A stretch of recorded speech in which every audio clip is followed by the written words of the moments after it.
Hi, good evening, everyone. Thanks for peeking in on me. I hope you like my new haircut. I do very much. So, get the formalities out of the way. Give me a like, give me a wave, leave me a comment, subscribe. I like to talk. I'll talk to you, and you can talk to me, and we'll talk about stuff. Please. Why not? I'm here, you're there. Let's do it. Okay, we're going to dive right into this. Notwithstanding. Notwithstanding is something that Danielle likes to use, but let's explain. It is Section 33 of the Canadian Charter of Rights and Freedoms, Part 1 of the Constitution of 1982. This clause allows the federal or provincial governments to temporarily bypass specific charter rights, making a law valid even if it violates fundamental freedoms and legal rights and equality rights. It's an escape hatch for, people like Danielle Smith to just, I don't like how this turned out, so we're going to do it my way. And this forces everything to just stop and do what they want. Danielle has used this 4 times. She's used it against the teachers. Get back to work. We're not going to talk to you. No deal. No negotiation. And Danielle will ban the books as she sees fit. She's used it against the parents and the young LGBTQ people regarding their pronouns, what they would like to be preferred names and such. And now she's planning to use it against those suffering and excruciating agony, and they want help with MAID, and she wants to stop that from happening. She wants to control who gets to make these decisions for themselves. She wants to make the decisions for these people.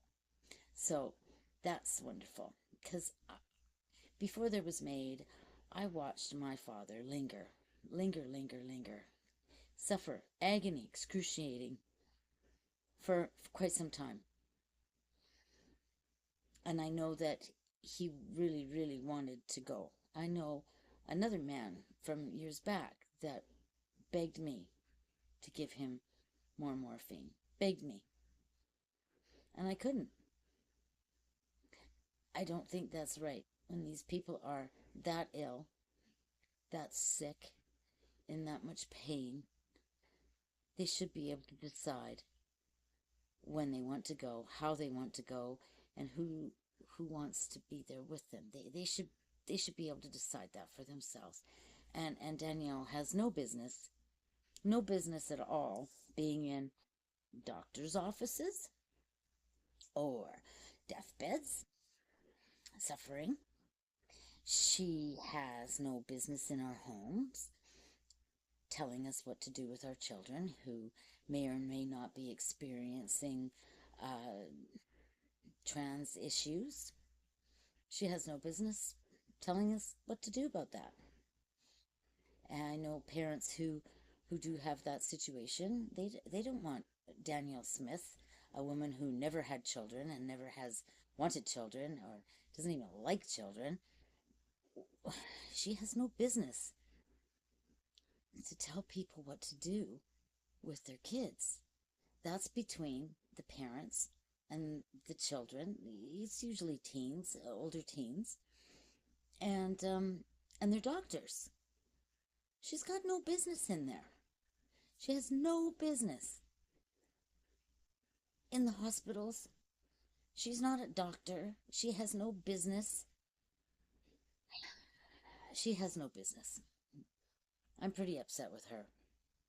And then she wants to use this notwithstanding clause because she feels that she should make these decisions. And not you. And not your suffering people. And not your children for how they want to live their lives. Or you, if you support your children who want to live their lives a certain way. It's none of anybody's business. But Danielle wants to make it hers. She's such a monster. I'm going to kind of make things short and sweet here. I want to touch a little bit upon the lunatic neighbor next door because I want to know. He sent his uh, minesweepers to the Pacific Ocean when he needs them in the Strait of Hormuz so he can protect his stuff from his war that he started, well, with Benny Boy there. And he sent his minesweepers to the Pacific Ocean so other NATO allies might want to put their ships at risk because of him and his bullshit. Sorry, gotta say it. It's bullshit. This is some bullshit. I wish I knew how to put in little captions at the side like the cool kids do. I don't know that yet, but I will figure that out.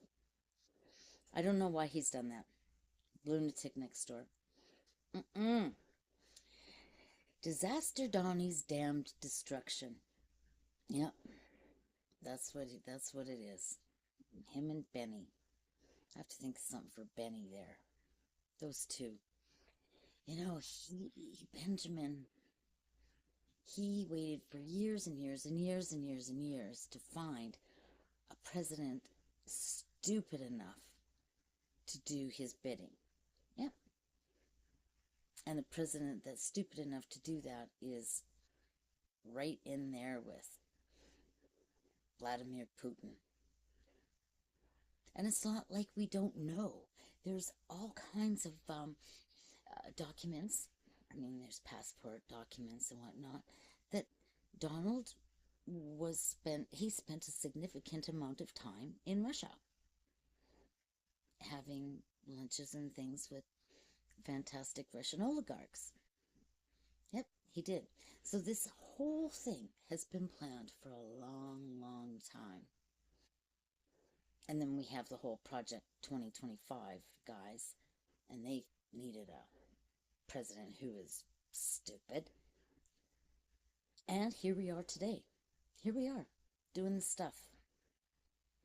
Living the dream with skyrocketing gas because, you know, the lunatic next door and his bullshit illegal war. And Benny, too, and Vlad. Just turning the whole world on fire. The whole world is on fire because of these guys. And there's no reason for it.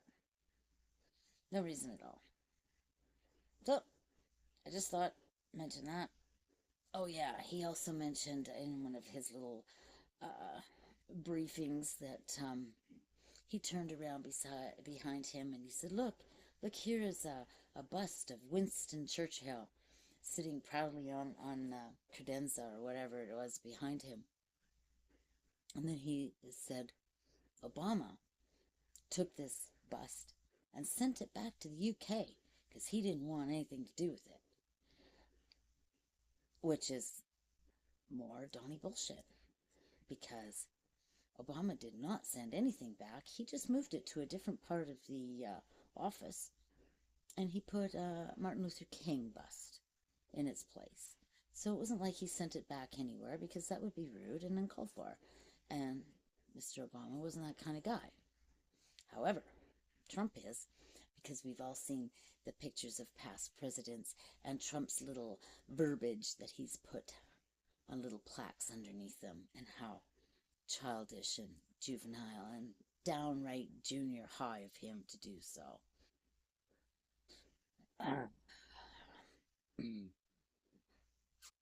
Yeah.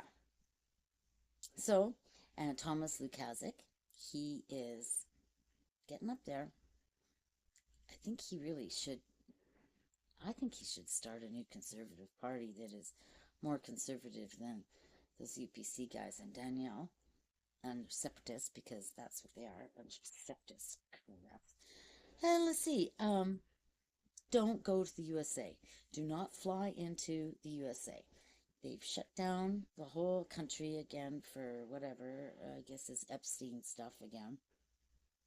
And the TSA agents are not being paid. So a lot of them can't go to work because they can't afford gas and they can't afford childcare if they're not working and they're not getting paid. So the lineups are like 5 and 6 hours long. So if you have a stopover in the US, change it. Fly direct, go somewhere else, change your plane somewhere else. If you're flying into the US, why? Do you live there? Why? Just don't go there. Wait till this stuff is over. You can fly around it. Just don't go there. Okay?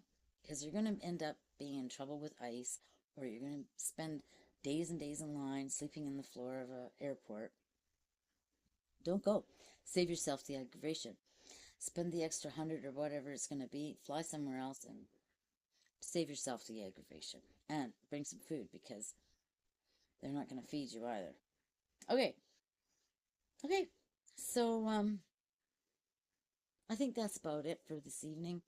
I'm working still. God, this AI stuff is deep. It takes me into tunnels and corridors that do we need it? Do we need AI? I mean, we have it already.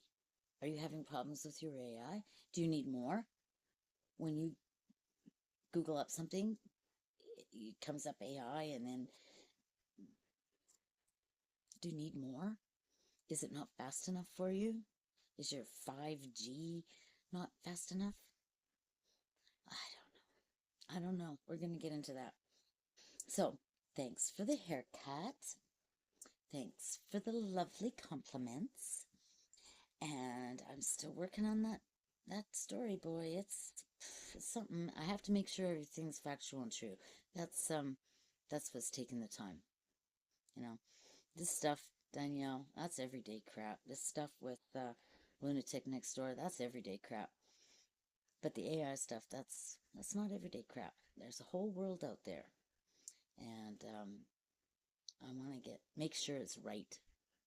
I don't want to be telling you crappy stories that aren't true. So that's it. Good night. I thank you for being and peeking in, and thank you.